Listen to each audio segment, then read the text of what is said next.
Thank you so much. My name is Charlotte Connell, Climate Tech Ambassador here at Greenhouse, and it is my great pleasure to sit down and absolutely grill David Ritter, CEO of Australasia, Asia Pacific, Australia Pacific Greenpeace. Now, we have grown up with Greenpeace, seen Rainbow Warrior, fighting the good fight. It's one of the most recognised brands globally. Can I ask you, David, to take it back to what called you to the environment? What called you to dedicate your life to 2:30 a.m. calls with your global counterparts to work on this? I feel like you set me up having first said that we are what is standing in the way of people and getting to their pizza. And I did, you know, yeah. nothing says climate action like the arrival of pizza. Look, Greenpeace and I were born a few months apart. Greenpeace in Canada, maybe that's the... Canadian roots. We'll come back to this, but Greenpeace in Canada, and I was born in Perth, Western Australia, and I was one of those incredibly fortunate members of the human race that gets to grow up on a few acres, literally with a goanna in the shed, literally with a creek at the bottom of the orchard, and the orchard wasn't great for the fruit, but it was fantastic to sort of run about in. And the outside, the mud of the creek, the birds in the trees, it was just an absolute core component of growing up. But at the same time, we were literally, by West Australian standards, just a few hours up the road from where these, if I can use the expression, mad bastards were jumping in Zodiacs and getting in front of whalers with harpoons in the port of Albany. And that was Greenpeace in 1977 when I was in primary school. So I guess I kind of grew up with a sensibility of the world around and being part of that world around. Grew up with sort of Greenpeace in the ether, and in the way that you're just drawn to things that you feel called by. There were just various opportunities over the years to get involved, and here we are at 2:30 a.m. or waiting for pizza at GreenTech. Thank you so much.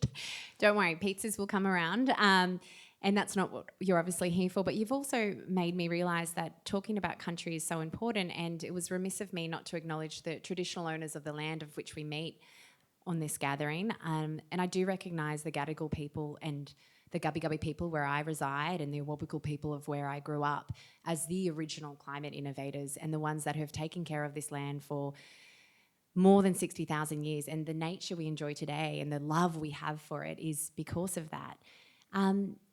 So you've had this calling to have this close connection to land. Can I just dive in a little bit deeper from, working as a native title lawyer through to animal justice, through to, Greenpeace, their activism there? Yes, sure. And look, I also acknowledge that that valley where I grew up, that's in the heart of Noongar country in Western Australia, and the place in question, which is, bless it, a very unfashionable part of Perth's metropolitan region, a place called Kelmscott. My mother, probably a bit ahead of her time for a non-Indigenous Australian, brought us up on stories of the invasion, the killing, the driving out that had been part of a place that had invasion and incursion quite early, I think as early as the 1840s in Western Australia. So that kind of sensibility was sort of there, and what kind of mum and dad were talking about. And look, there'll be various moments of disappointment this evening, and I'm just going to foreshadow that one of those moments of disappointment is coming. So I end up at university because I'm not particularly good at maths and science. So, you may at this point think, oh no, he doesn't belong here. But look, Liz, I'm getting a sort of mixed response to this. Like the sort of non-STEM people in the room are feeling, why is he saying that? And the STEM people in the room are, you're damn right you don't belong here. So it was a sort of question of, well, if you're good at language, what do you want to do if you're fortunate enough to have the chance to go to university? And I did history and a bit of politics and law. And when I was in the law school, I was fortunate enough to have a couple of terrific Canadian professors, one of whom came in, and I will never forget this, and it was literally the turning point in my sort of time as a law student. He comes in and he says, "Too often the law is made for those on the riverbank and not for those who are drowning." And he said it with that kind of vehemence, and I looked up at that point and I thought, I now understand why I'm doing this degree. And the other one was a guy called Professor Richard Bartlett, who was an absolute trailblazer in terms of the law of native title in Australia, and he simply had the argument that the Australian courts just hadn't got it right yet, that Australia was nowhere in terms of the common law world, unlike Canada. And he accurately predicted the outcome of the Mabo decision, which was the first decision in Australia to recognise First Nations people's inherent right to land through the common law right of native title. That decision was handed down in 1993, which was my last year, or second last year of law school. 92, and my second last year of law school. And so I, wrote my final year honours project about this decision and sort of emerged as sort of blinking out into the light of the legal profession, sort of knowing a little bit about it.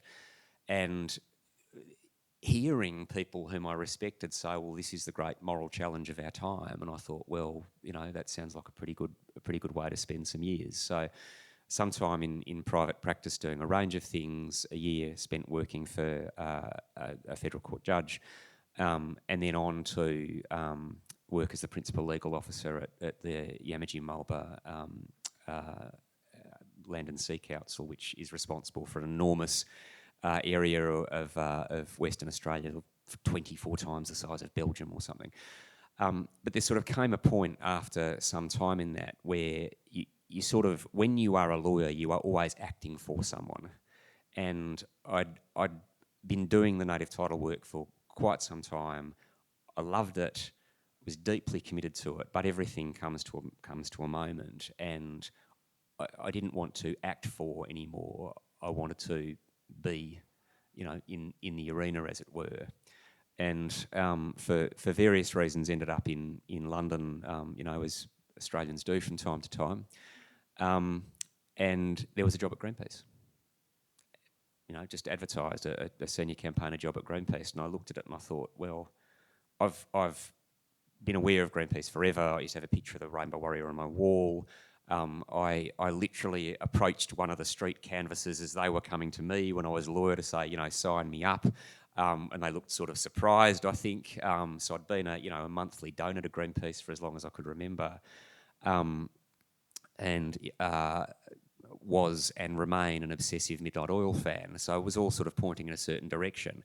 But I had absolutely no idea what the job entailed. I mean, really no. And I'm sort of going down the advertisement and then the job description, kind of going, I can kind of, sort of, maybe, did a spectacularly bad interview that must have done sort of literally just enough. They had 3 jobs going, and they told me in all frankness afterwards, you were our 3rd choice. The first 2 were obvious. You are a gamble. We are actually not sure about this, but your CV was just so strange that we almost thought it was worth a punt. And that's how I ended up in Greenpeace in London for 5 years, and then doing various jobs there, and then back into this job in this amazing region of Oceania.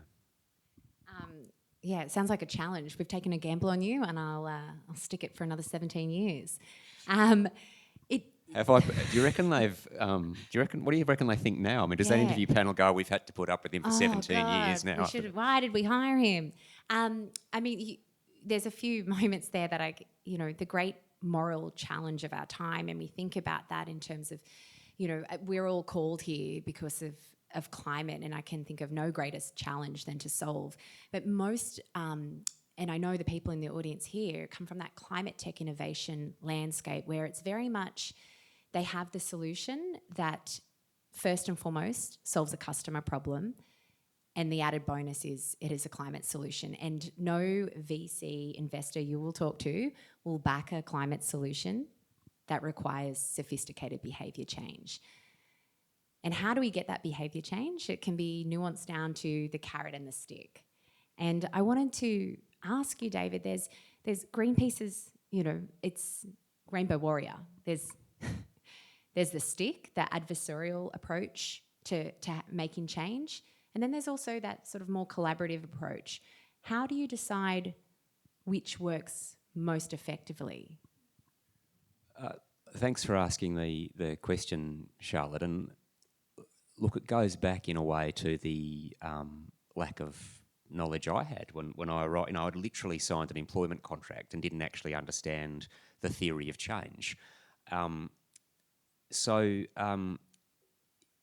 If I can start by sort of just mentioning the core qualities, because the core qualities are the foundation of the theory of change. So Greenpeace is independent. We take no money from any government or any business in Australia or anywhere in the world, ever, with a couple of sort of minor exceptions, like when the Russians smashed up our ship and were ordered to pay damages. There's a sort of, few exceptions like that, but they tend to be very rare and of that kind. We're global, and we start from the premise of hope, of a universal sense of hope and mission. So the mission is to secure an Earth capable of nurturing life in all of its magnificent diversity. And the name Greenpeace comes from one of the sort of hippies in Canada shouting out, "Let's make it a green peace." So we're not the foundation of this or the society of that or the let's prevent bad things from happening group.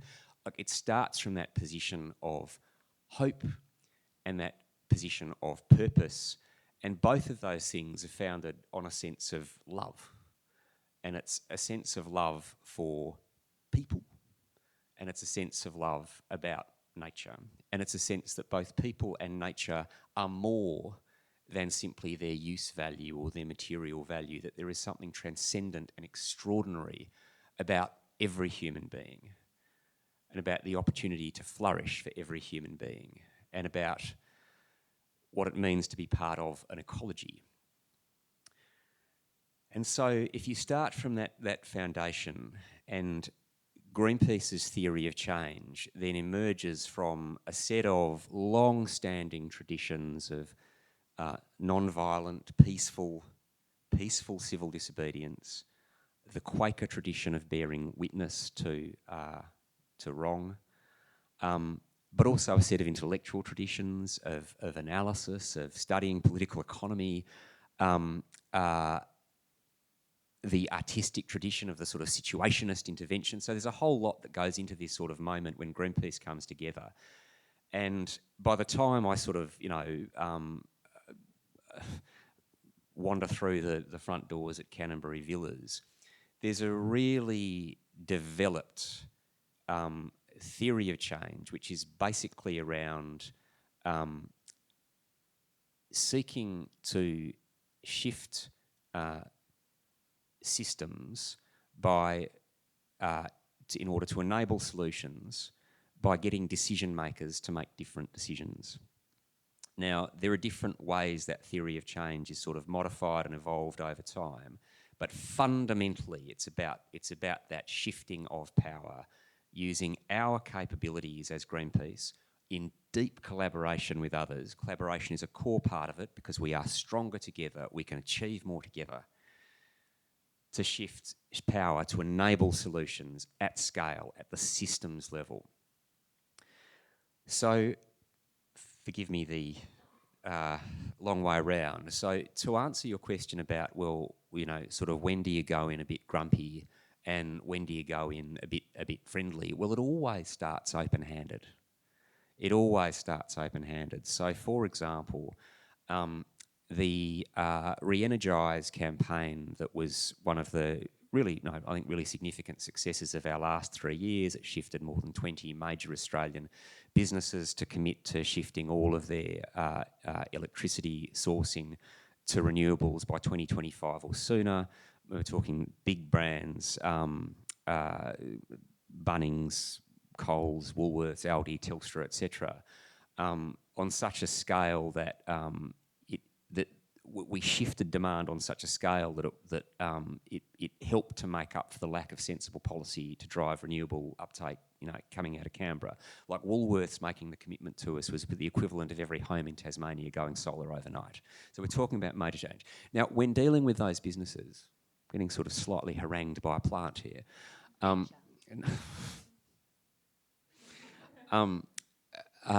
when dealing with those businesses, you're going in open-handed. Because you're saying, look, there's actually an extraordinary opportunity here. And the response from those businesses was mixed. Some came to the party more quickly than others. And those who were a bit slower on the uptake, well, we'd go out and we'd say, well, they're being a bit slow on the uptake and, come on, get with the program. But whenever a business made a commitment, you give credit where credit's due. And, gee, it was great to give credit for the scale of the change that was made there. And then to hear businesses themselves say, we had the experience of dealing at the CEO level with some of those businesses and hearing again and again people say, well, this has gone down really well with our business stakeholders and our staff love it and my kids are talking to me again. Like it was, this was the experience that was fed back to us. Now, on the other hand, we've just kicked off, so, great time to get on the ground floor. We've just kicked off a new piece of work around deforestation in Australia, where, again, we've got out, open-handed to the businesses that are driving deforestation in Australia from beef. It's the major agricultural driver of deforestation in Australia. Businesses like McDonald's, Coles, Woolworths, Aldi, others are buying beef sourced from Queensland. The deforestation is occurring at a rate that people find very surprising. We are the only global north nation in the top 15 of deforesters in the world. The deforestation is done by bulldozers dragging a chain between them, clear felling. Any animal that's caught in the way is done. The estimation is it's an animal killed every second by this. So the damage is at an extraordinary level. But you go out open-handed to the businesses and say, look, you don't have to do this. You can commit to sourcing beef that's not from areas that have been recently deforested. Now, we have already had commitment, for example, from Aldi saying, look, fantastic, we'll get with the program, terrific opportunity to do the right thing. Aldi, I might say, we're also a real fast mover on the electricity work. McDonald's, on the other hand, we're just seeing corporate recalcitrance. So that's when, half a dozen Greenpeace activists dressed in koala suits with a banner turn up at an iconic McDonald's store and climb the building and put a little banner up, a big banner up actually, saying time to stop deforestation. But the moment that McDonald's does the right thing, and I hope that moment comes as soon as possible, then credit where credit is due. I think that's really good to hear that the first approach is that open hand, because it's easy to sort of see that the other end of the scale and that activism that we're seeing so much more in the climate space. I wanted to ask you, because you touched on that, we have to collaborate, but I did read somewhere, and it was probably on LinkedIn, that, the social media that you feel good about looking at work, that only around 2% of philanthropic funding actually goes to environmental organisations. That is not a lot, and it may be even less in Australia. But you are taking a more collaborative approach. Like, how do you see the landscape as we needing to compete for that funding, or that we are stronger together? And how do we increase that pool? Great questions. And look, just on the open-handed thing, even a business like Woodside, right? I mean, Woodside is building Australia's most destructive or most climate destructive piece of new infrastructure under development, the Burrup Hub expansion. if it reaches full completion, it's pumping gas until 2070. It's 12 times Australia's annual domestic emissions. It directly threatens the magnificent Scott Reef, turtles, whales, the rest of it. It's appalling. But even with Woodside, there's a letter that goes to say, let's have a conversation, because if you actually want to do the right thing, you've got all the skills in your business and you've got time to pivot, and, you know, you could be doing some great leadership here, just like we are now seeing from AGL, another iconic company associated with this country. So even a company like Woodside, you go in open-handed, and it does come back to the fact that, you know, we're an organisation that is not there to be angry or to dominate. We are an organisation founded on an ideal of love. And so when you're founded on that ideal, you don't go in wanting anything other than the outcome. And we you know, again, we sort of get that sometimes from the sort of CEOs or whoever you're dealing with at the end of these things. They say, look, you know, you've made a bit of a nuisance of yourself, but, you know, we always appreciated that you weren't asking us for a sponsorship program. You didn't have an agenda. What you were after was an outcome, and, you know, you made a bit of a nuisance of yourself, but we respect that. Sometimes years later, I have conversations. I mean, literally the other day at an event not unlike this, I had someone come up to me afterwards and say, "We've never met, but 14 years ago." You had some people dressed as polar bears or orangutans. We do things that don't involve animal costumes. You know, come round to our office with a report, and, you know, it was all very annoying, but you were right. So the statistic you share about the level of philanthropic giving is, well, first of all, let's express enormous appreciation for the philanthropy that is being generously given, that is making possible, as I say, Greenpeace. Without the support of people, we don't exist. There are many other terrific environmental and climate organisations out there. I don't believe it to be a competitive arena. I believe it to be a collaborative arena.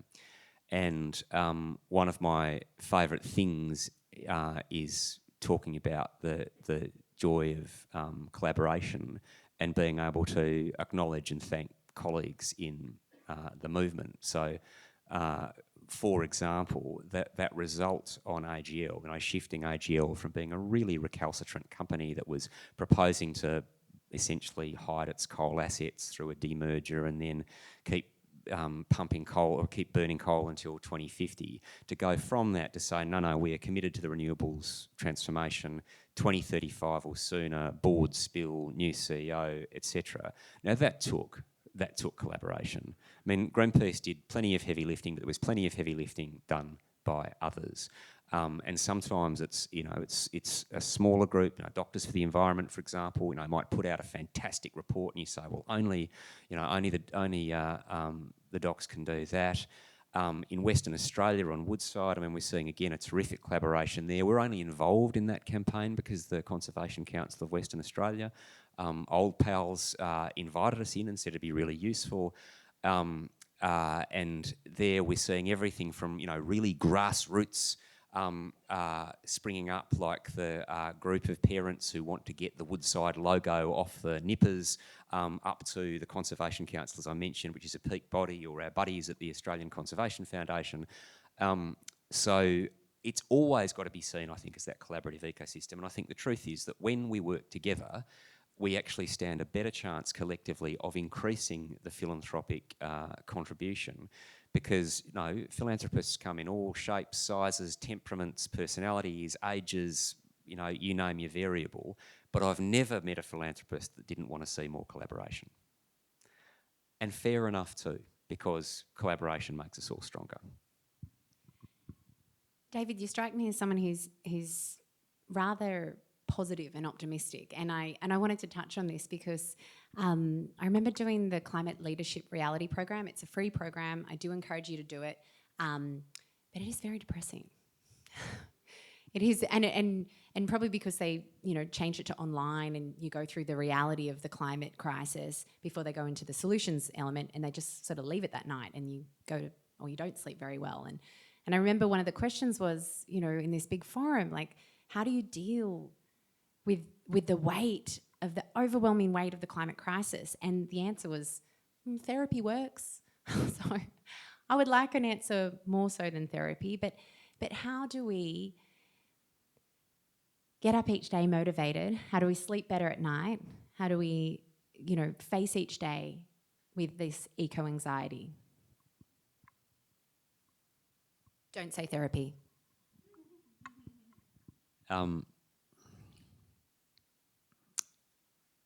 It's a very curious time to be alive. We, as citizens of the country and the world, have a right to expect that our governments, our politicians, but also our business leaders, our university leaders across every sector, will do what needs to be done to safeguard the future of the ecology of the planet that is the foundation of everything, and the individual prospects of all of us. You walk past the proverbial kids playing. In my case, I walk my 11-year-old to school every morning when I'm around, and we walk past a childcare centre on the way. And every day when I walk past that childcare centre, I can't stop myself doing the calculations about whatever the latest business as usual projection I've read. We are witnessing the most incredible death cult level scale of intergenerational cruelty and vandalism. But it's also not just intergenerational, it's now. For those of us who were in Australia during the Great Fires of 2019-2020, 80% of those resident in the country at the time had a direct impact from smoke or from being present or from property destroyed or something. 80% of this country have already experienced extreme climate damage. I've been and spent time with people in the Northern Rivers. I'm in conversation with people in the ruins of their houses a year afterwards, and there's still not support showing up in the form that they need so people can just get on their feet again. It is a lot. And you're probably doing a bit of scrolling, Charlotte, a bit of checking out the Guardian website. UNFCCC reports. So there's no shortage. And for my own part, I feel an incredible sense of good fortune because I've actually got a job, a vocation that is directly connected with this stuff. So there's a fairly straightforward, if you like, strategy, if you like, for managing that response personally. But not everyone can work for an environment or climate organisation. And here's the thing. It is a strange time to be alive, but no other generation gets this chance. No other generation has ever had this chance. No other generation gets this chance. And so for every one of us, this is not a moment to despair. Despair is not of any great use to any rainforest or any reef, and certainly to not those kids in the childcare centre. This is a moment of responsibility, of opportunity, of taking the moment for what it is. And this is not simply rhetoric, because change at emergency speed and scale is possible. We have concrete examples of that level of change at scale in human history that we can draw on. If there is something that a room full of innovators knows, it is that people working together can do anything and that disruption is non-linear. So the last thing we would do is anything other than go forward into the dark, looking up with our best abilities, driven by what we love, into this moment, because that is all we have. But it's also enough, because if there is one thing that we know, it is that people working together can achieve practically anything. And every one of us in this room has a biggest thing that we can do. Like, my responsibility is to ensure, along with the brilliant group of people whom I work with and the team whom I love and are proud of, shout out to Jackson, who's here with me this evening. My team's job is to make sure that we are working on the biggest things that we can do in collaboration to achieve the greatest change we can as fast as possible. That's our job. But everyone who gets climate reality has that question, what is the biggest thing I can do? And if you are the head of a corporation like, a Woolworths or whatever, then the biggest thing you can do is convert your electricity use to renewables. You can convert your fleet to electric vehicles. You can end sourcing from deforestation. That's what you can do if you're Brad Banducci. But not all of us are Brad Banducci. So whether you're whether you've kicked off a startup, or whether you're the head of the parents and citizens board of your local school, or whether you're on the board of your local footy team, or whether you have no networks at all, but you've got a bit of time to do some stuff, online over the weekends, it's thinking about what is the biggest contribution that any of us can make, and to think of that always collaboratively. So taking myself as part of, taking all of ourselves as part of that web of people who give a shit about this, and you are not alone. None of us are in this alone. There are tens of millions of people around the world who are in this. So within that web of people who are staking their abilities, their reputation, their emotional well-being on this outcome, in that web of all of those people, and we owe all of them gratitude, in that web of people, what is the biggest thing that all of us can do? And just do it. Because as an Australian politician once said to me, you can only control the controllables. Ironic that that's where it came from. So do the biggest thing you can, control the controllables you can, and go forward with faith, love and trust that there are hundreds of millions of other people out there doing the same, and that together we will see it through. Yeah, I feel like I did want to ask you a few more questions, but that was a perfect mic drop moment. But I do want to... Last federal election, unprompted, 80% of the population said climate change was the number one concern. I'm not sure on the polls right now. I did read about the Great Barrier Reef just today, and it's how can we in this room, because I see a room full of influencers and I see a room full of people who have amazing climate solutions, have incredible networks. How can we... And I was going to say maintain the rage, but now I feel like I should say maintain the love. But how can we stay focused or bring other people on that journey with us? Because there are so many distractions.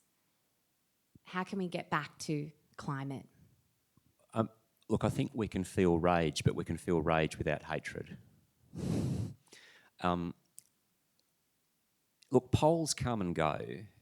As far as I'm aware, there's never not been a clear majority wanting greater action on climate change in Australia for decades. So the number of people might fluctuate, but the clear majority remains.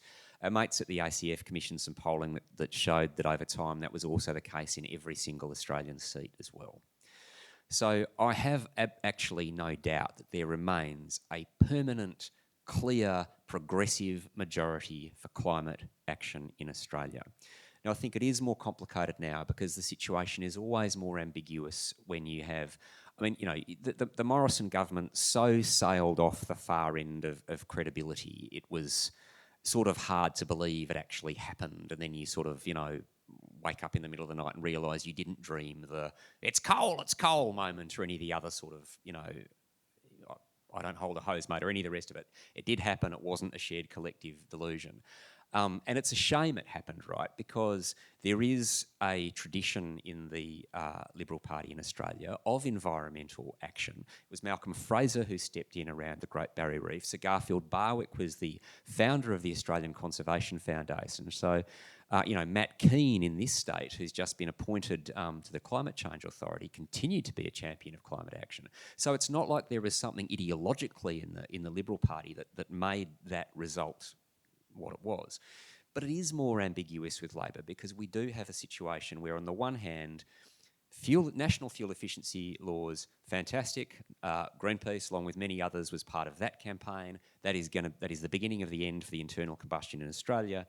Fastest rising source of emissions in Australia, third largest source of emissions in Australia. It's real, right? This is major activity by this government. On the other hand, they've also got a future gas strategy, which, you know, is not too far from burn, baby, burn. So it is more ambiguous, but I think when it's more ambiguous, that does show up as at least probably some of the electorate thinking, oh, well, things are sort of more or less in hand now. And then the other thing, of course, is cost of living, which will always show up, and not unreasonably so. And I always think of a dear friend of mine, Ruth Davis, who I used to work with in Greenpeace in the UK, who wrote this piece once that said, our role was to always uncover the golden thread that connected a single parent in the inner city desperate for a place that was safe for their children to play with the fate of the Arctic. And I believe that so strongly that is always the challenge for us when economically times are a bit tougher, to be advocating for a set of universal solutions that tie the flourishing of people and the opportunity for a secure life for all to a flourishing nature. And the obstacle to that is the vested interests that institutionally corrupt our democracy. So, but that is, I think, the challenge as we lead into a federal election. David, you've had 17 years at Greenpeace, and there is this vision, you know, 2030 is coming up, the end of the decade of action. And before I open up the floor for questions, I wanted to ask you, what is the legacy you'd like to leave behind, and what is the vision you have? I mean, 2030 sounds so long ago, while it's only 5.5 years away. What is the legacy and vision you have for the future? They're funny things, dates, aren't they? I can remember, you know, throwing myself around to Prince, who was going to party like it's 1999, and Blondie singing a song about here comes the 21st century, and Carmel Travers doing a show called Towards 2000. So it is funny how time it marches on. And 2030 is very close. I think there is always a risk around getting too hung up on binary dates, because even if we do everything right between now and 2030, the decade that follows is going to be crucial. And even if we do everything wrong between now and 2030, the decade that follows is going to be crucial. And climate change is not an on-off switch. Or, well, if it is actually, if someone could let me know where the off switch is, I'd be grateful. Like, it's not an on-off switch. It's not a binary. Every fraction of every degree is the difference between the life and deaths of human beings, ecosystems, communities and species. Every fraction of every degree. And of course, beyond climate change, there's deforestation, there's the recovery of our oceans, there is so much more to be done. I don't know when the journey for Greenpeace and I ends in the current role I'm in. I'm not going to do that kind of mic drop moment this evening. But a very good friend of mine in the UK, a guy called Ben Stewart, said to me, we were sort of having a pizza the week before I moved back for this job in Australia, and Ben, he's one of these people who does this sort of thing. He looked me in the eye and he said, "You will remember two things when you are dying. You will remember the love of your children, and you will remember the transformation of the Australian energy industry." And I thought to myself, well, I hope they're in the other order. But the legacy that is left, and it's not my legacy, because honestly, Greenpeace is nothing if not a team, a movement, the wonderful staff group I work with, the dedicated volunteers, the dedicated and brave activists, the pro bono providers, the philanthropic partners, everyone who, like me, sticks their hand in their pocket to give the $30 or whatever it is a month, all of our allies and friends and collaborators in the movement, the scientists out there whose work we depend on, the legacy of us all. If we cannot leave behind us an earth capable of nurturing life in all of its magnificent diversity, what has this all been for? That was a good mic drop moment. Thank you. I am now going to open the floor up for some questions. Oh, straight away. Usually this is that awkward pause and I have some prepared. Have you got a loud voice, or I can just come over? Yep. Nice to meet you, and thank you for your work. You come across for me like a very self-contained leader. So you deal with horrible people, but you go to them with love, with open hands. You should be people supporting you, but you say, okay, collaboration. So I was wondering what advice, in practical terms, you can give to other climate leaders. So you do meditation, you have a personal coach. So how do you manage at personal level? Not therapy, you gotta say it. Look, I do want to make clear I'm very much not against therapy. I mean, I'm getting on, and you hopefully life is an opportunity to learn a few things along the way, and I was a very different kettle of fish in my 20s and 30s, and I hope I have learned some things along the way in terms of conducting oneself with grace and gravitas and humility. That is the aim. I don't know whether one should never be one's own judge on these things, but there are standards that I would try and aspire to. I have been so fortunate for the number of people who have given of their time and advice over the years. I've had a coach for many years, a brilliant person called Meredith Turnbull. I've benefited from mentoring advice from people who've been very generous with their time. I've had a sequence of terrific board chairs of the Greenpeace Australia Pacific board. I am part of a team that is committed to an internal culture of accountability, which means I get frank and fearless feedback from my team. I hope you can check in with Jackson whether all of this is bullshit later if you like. And I do. I mean, the old adage of culture eating strategy for breakfast. I'm an absolute devotee to that adage. I believe, I've worked for places that have been effective but horrible to work at, and I've worked at places that have been effective and they're nice to work at, and I know where I'd rather be. So that cultural commitment also hopefully gives one some guidance in sort of how you're being in the world. And then there are just all the sort of consolations of nature teaches you modesty. Hopefully, history hopefully teaches you a thing or two about humility. Music and literature and friendship and one's children's questions. There are so many places that I really just do feel so profoundly fortunate. Thank you. Hi, really inspiring to hear you speak.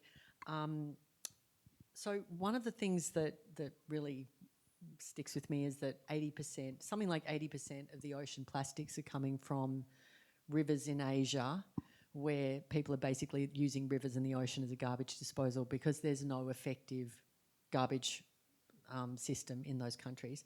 Is that something that Greenpeace is working on? And I'd love to hear more about what you are doing in that area, if you are doing anything. Yeah, I mean, if you ever get tired of freaking out about climate change, there are other things to freak out about. I was at a briefing, a sort of state of the science briefing about plastics and human health and plastics and ecology last month, and it's one of those sort of, what's the worst thing that you've read? Well, it's worse than that.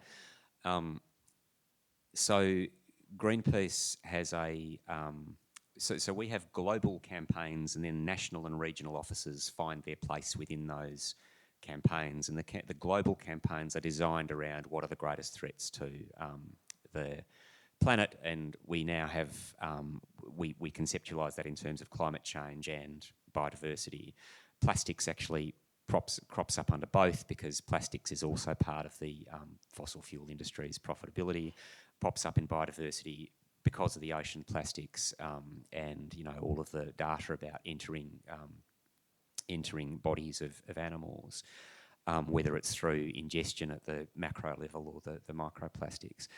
So we have a global campaign on plastics, seeking a global plastics treaty, engaging with the businesses that have done so much to block progress on plastics. Shout out to Coca-Cola. As one of those who have, blocked progress on plastics. It's campaigning within country to try and get reform from governments. In an Australian context, we have over the years had a number of sort of smaller scale campaigns around single-use plastics and government policy, but honestly, mainly it's been when allies have said, hey, it'd be really useful if Greenpeace could just dip in for a while.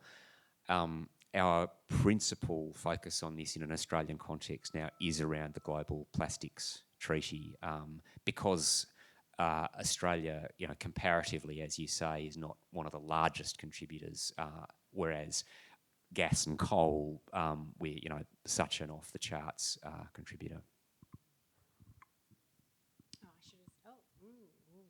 Who do I?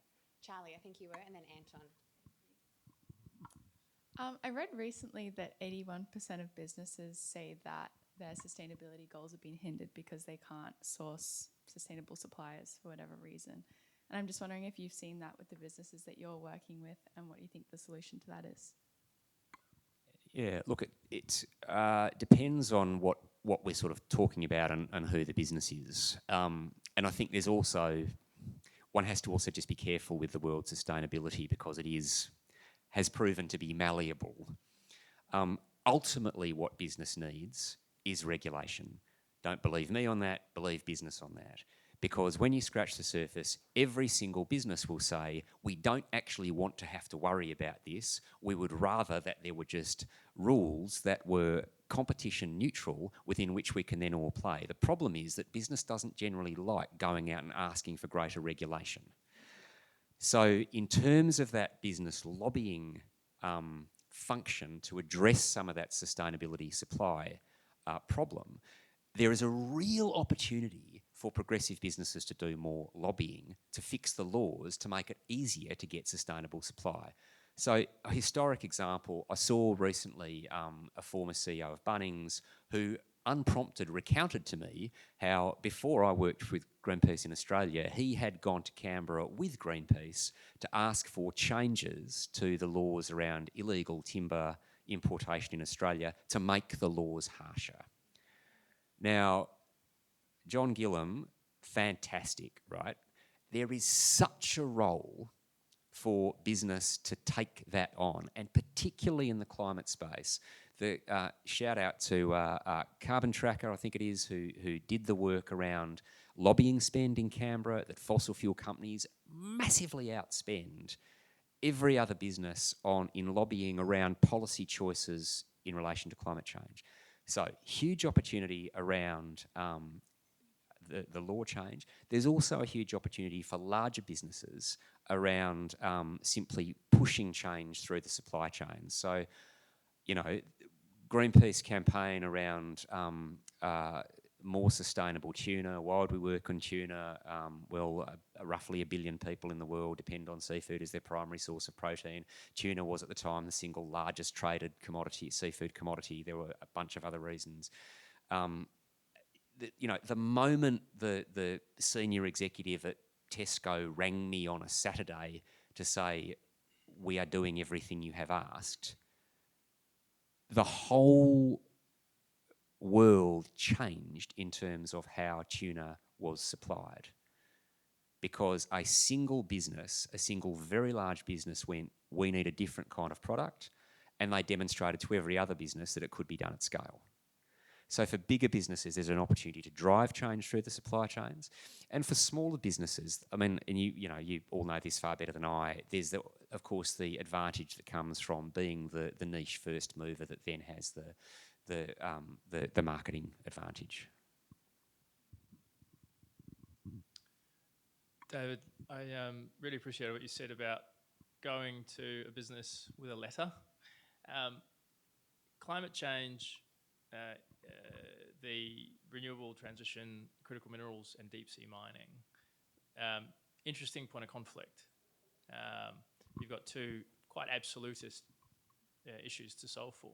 How do you balance those? And what are you saying to business that's operating in that sector? Yeah, well, I mean, look, we need critical minerals for the energy transformation. We need minerals generally. I'm not opposed to the existence of forks, for example. So, what we would say in relation to the minerals extractive industry is that we know that things can be done in a better, more responsible way or a less responsible way.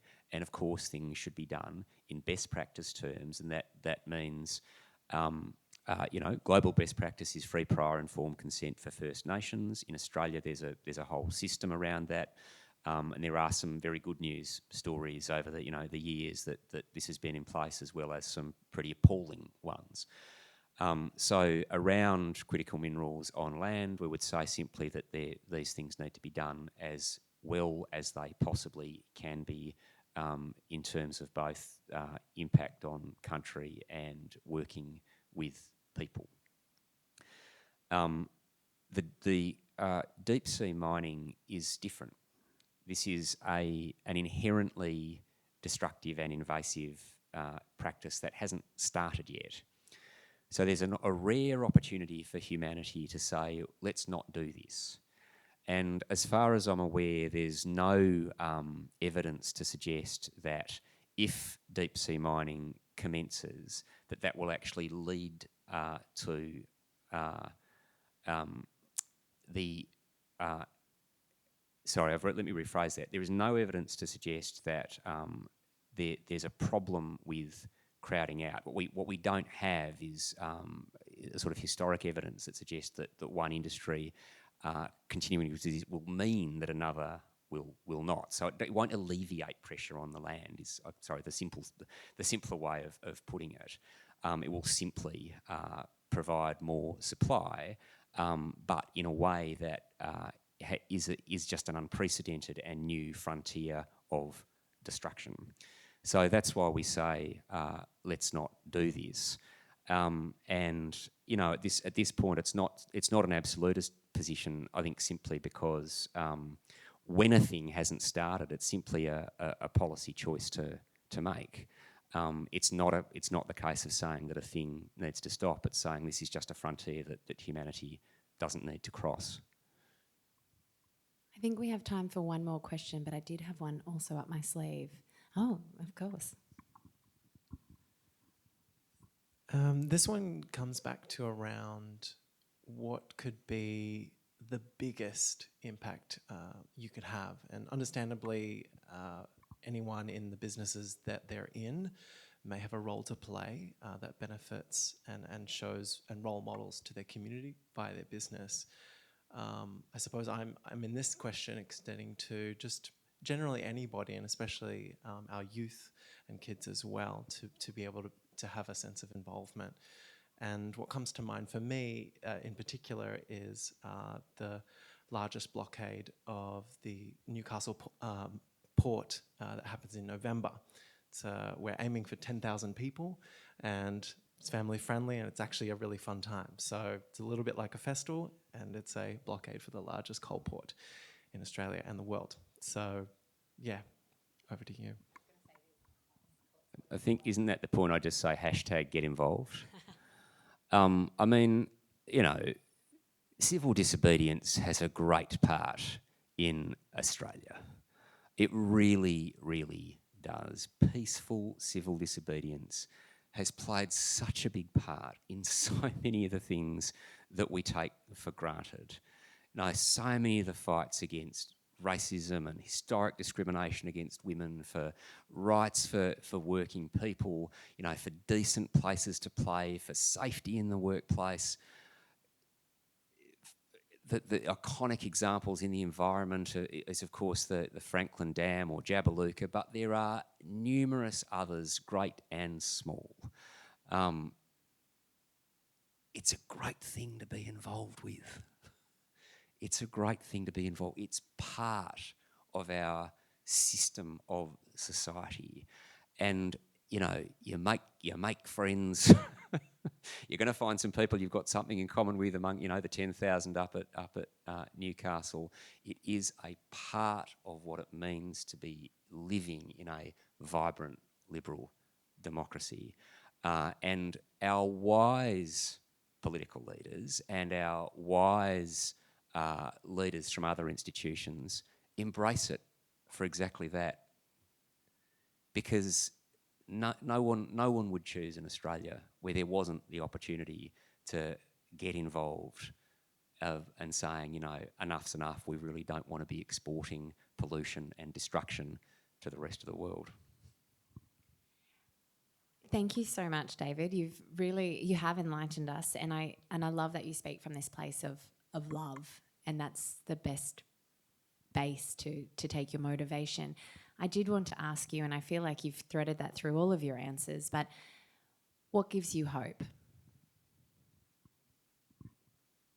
I like how you saved a sort of, you know, minor question for the end. I mean, Tiny. To quote my favourite band, hope is what you say and do. And how can you not have hope when you reflect on the fact that 12,000 generations of our species have loved and cared and nurtured and cooperated? How can you not have hope when we are the heirs to that legacy of 12,000 generations of nurturing? How can you not have hope when life itself fights for life? When nature, given half a chance, will resurge? When if you go to the beach on the weekend and you watch the whales swimming past, why do you think they're there? They're there because of those folks in the Zodiacs in Albany and everyone around the world who wrote letters, signed a petition, shook a can, had a chat to someone they knew down the street and made the change, made it happen. How can you not have hope when you can be involved in campaigns that are driving change at speed and scale, structural campaigns that do things like shift major businesses, that ensure that we get fuel efficiency standards? Now, these are not minor things. These are structural changes in our system, moving our economy. How can you not have hope when thousands of people are turning up to Newcastle? You know, not because they don't have something they'd rather be doing on the weekend, but because they love, because they care, because they get up in the morning and think, I'm up for this. Who knows what goes on in the individual hearts and souls of the people who are taking a stand? But how can you not have hope? How can you not be drawn?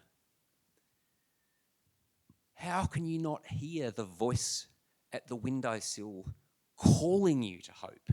Because hope is what we say and do. And there is no place for despair in this. And to quote one of my absolute favourite writers who, again, in the dark moments, Rebecca Solnit. Rebecca Solnit has this line about the future being dark. The future is as dark, she says, as the grave. But it is also as dark as the womb.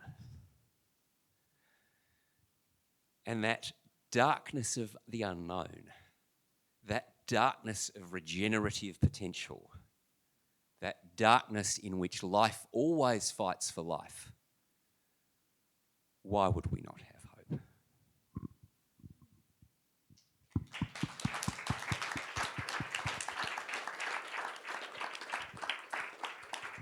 Thank you. Thank you. Ooh, you got me all choked up now. And I'm not going to enjoy my pizza because I'm all emotional. Thank you so much, David. I think we can all agree we've been inspired and motivated, and I think we all have a place in the arena now to drive that action and that hope. So thank you. Thanks, Charlotte.